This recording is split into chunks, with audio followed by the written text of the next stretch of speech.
So I'm first going to read us something from Exodus, chapter 21, verses 12 through 18. Are you ready? Everybody ready? Yeah. The Lord said to Moses, "Come up to me on the mountain and wait there, that I may give you the tablets of stone with the law and the commandment, which I have written for their instruction."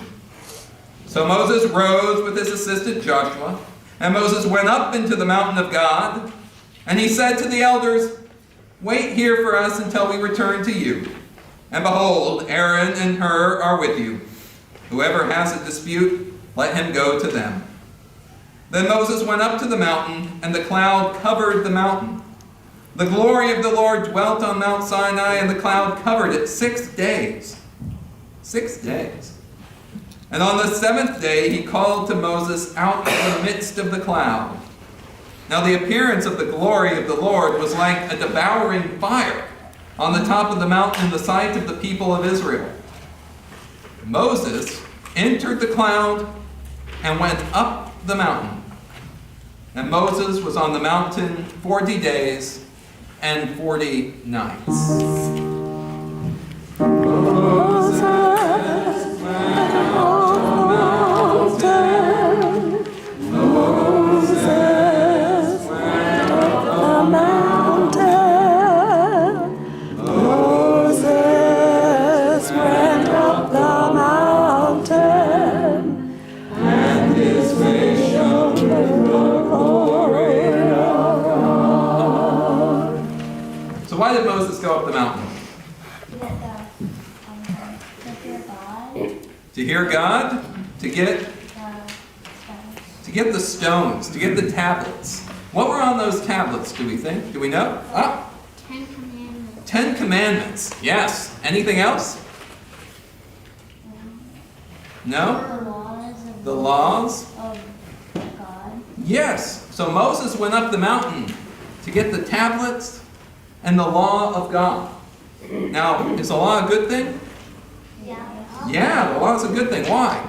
Because it helps you not to do bad things. It helps you not to do bad things. So it gives us ideas of how we can be better people to one another, right? Okay. So Moses goes up there. Now, what is up there when he gets up there? The cloud. And what does the cloud look like? God, the cloud? What is the cloud? White. White? Well, what does it say it's like? It's like a cloud of smoke and there's fire in the cloud. So it's probably red or orange. Red, orange, and it's got smoke and like a whitish thing. So you can just imagine this really scary. Would it be scary looking? Yes. Really scary looking. Reddish gray. Yeah, just lightning coming out of it. Yeah. So we got lightning coming out of this thing. We got fire. We got smoke. We got the whole thing going on there. And then Moses is staring at it for how many days? 40 days. 6 days first before he went in. 6 days before he went in, and 40 days and 40 nights. 40 days and 40 nights inside of it. But let's think about, Moses is staring at this thing for 6 days. Wow. I know. That's a long time. That really is. And then he's told to go in. Now, would you want to go into a cloud that looked like that? No. Anybody out there, would you want to go in a cloud that looked like that? No matter what the voice sounded like? I know, it's like going into a tornado. He might be able to win a staring contest. Well, he probably blinked. Moses might have blinked. Yes, that's possibly true. At least once. We're still not sure if it's Moses or Moses. I think it's Moses. But let's think about that. He goes in there for 40 days and 40 nights, and what does he come out like? With 2 stone tablets. But what about his face? He's happy. His face is like 40 days older. His face is Only 6 days older.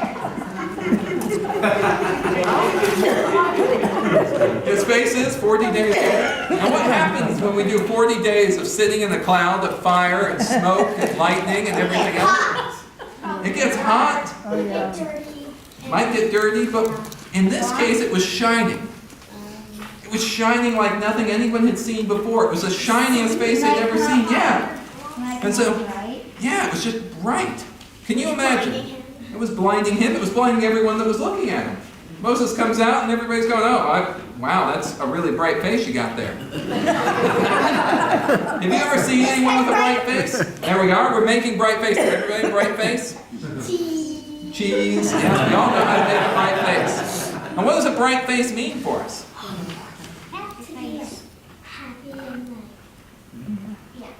To be like happy and yeah. Yes. Something happened while Moses was dwelling there for 40 days and 40 nights in that pillar of fire, not afraid. Not afraid. And his face shone. Takes no fear. Absolutely. So there's no fear going on there. So let's go on to our next prophet who goes up into a mountain. Elijah. Absolutely. And so this is from 1 Kings 19, verses 8 through the first half of verse 15. And this is about Elijah. So Elijah, yes? What if they said he went 40 days and 40 nights went a night and a day? It's like one big day. Why did he go in there 40 days and 40 nights when a night and a day is like one day? Well, I think one way of thinking about a day, before we had electric lights and things, was that we saw one day as having a daytime and a nighttime. And the nighttime was very important to us. And they used to keep their calendars by the moon. So the Jewish calendar is still to this day kept by the lunar cycle, so the night would be very important to know what time of year it was. So saying nights is actually very important. Why? Because, it's 24 hours in 24 hours in a day. a day. Well, let's go on to Elijah, okay? So Elijah got up and ate and drank.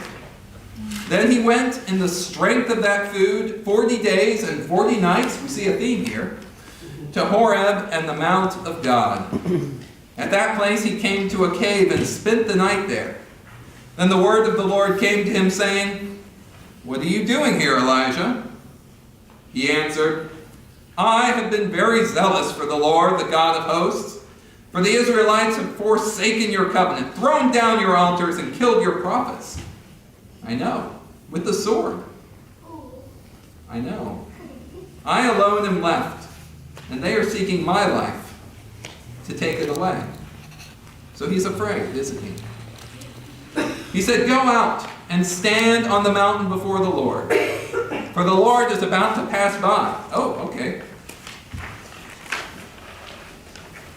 Now there was a great wind, so strong that it was splitting mountains and breaking rocks in pieces before the Lord. But the Lord was not in the wind. And after the wind, an earthquake. But the Lord was not in the earthquake. And after the earthquake, a fire. But the Lord was not in the fire. I know. And after the fire, a sound of thin silence. And he was in there. And he was in there. That's absolutely right. When Elijah heard it, he wrapped his face in his mantle and went out and stood at the entrance of the cave. Then there came a voice to him that said, "What are you doing here, Elijah?" Yeah. And he answered, again, the exact same way. "I have been very zealous for the Lord, the God of hosts. For the Israelites have forsaken your covenant, thrown down your altars, and killed your prophets with the sword. I alone am left, and they are seeking my life to take it away." Then the Lord said to him, "Go, return on your way to the wilderness of Damascus."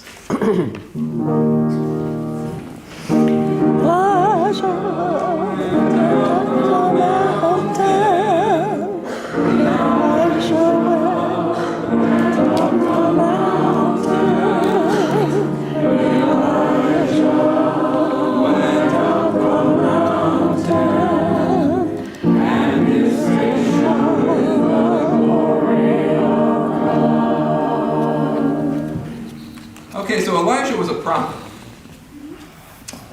And sometimes prophets say things that people don't like them to hear. Is that right?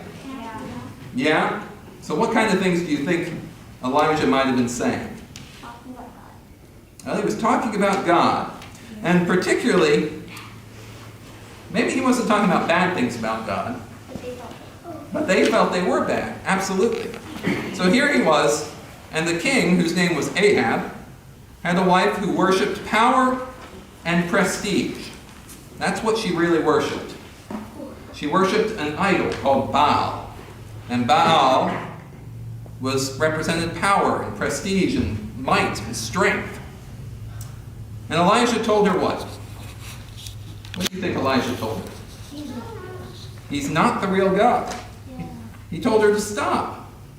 Well, what happens to prophets that we don't want to hear? They get put in a dungeon. They get put in a pit. All these things have happened.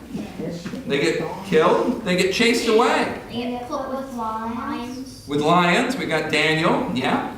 So we get all of these things. So the prophets get chased away. So Elijah is chased away because Jezebel has sent her soldiers to get him. And so he ran. And he ran. And he ran. And how long do you think he ran for? 40 days. 40 days and 40 nights. Amen. You've got the message. 40 days and 40 nights on that one meal. My goodness, if I could find that meal, I would show up for that. That's what the pancake supper is for, by the way. The first pancake supper was Elijah's meal before he did the 40-day run. So he goes and he's trying to find God. He's trying to be safe. So he runs up to a mountain thinking, they won't find me up here. I'll be safe here. Well, they didn't find him. But what does he find up there? He said, okay, well, I'm going to go up and find God. And where does he think he's going to find God? Well, he thinks he's going to find him in something noisy, like a cloud, like in the wind, or the fire, or an earthquake. Something that really shatters us. And now, is that what we always think we're going to find God? Do we think God's going to always be kind of in those really powerful things that shake the earth? No? Where do we find God? Peace, silence. Peace. Peace. Thin silence was the word that they used. A thin silence. Have you ever heard a thin silence? What's a thin silence? Let's try it for a moment. Like everyone's quiet. Let's try a thin silence. No movement.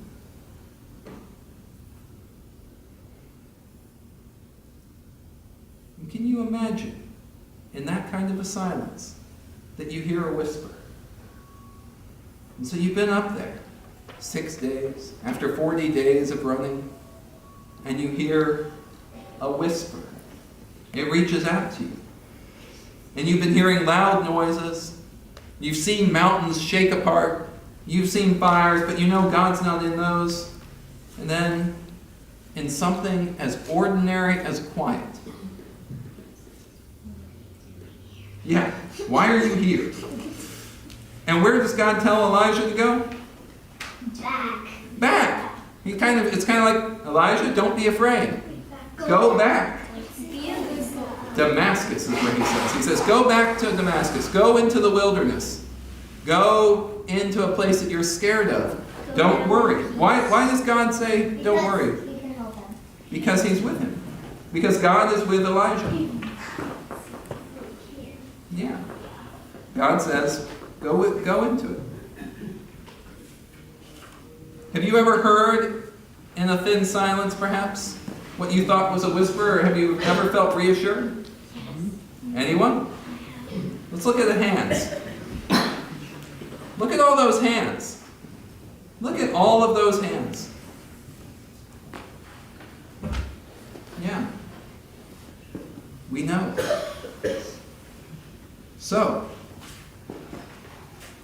what about Jesus? Does Jesus go up a mountain? Yes. Yes, he does. And that's why we celebrate this day, which we call... He goes down a mountain. And up. First he goes up. To go up a mountain, you gotta come down the mountain, you gotta go up. It's like gravity. It's weird.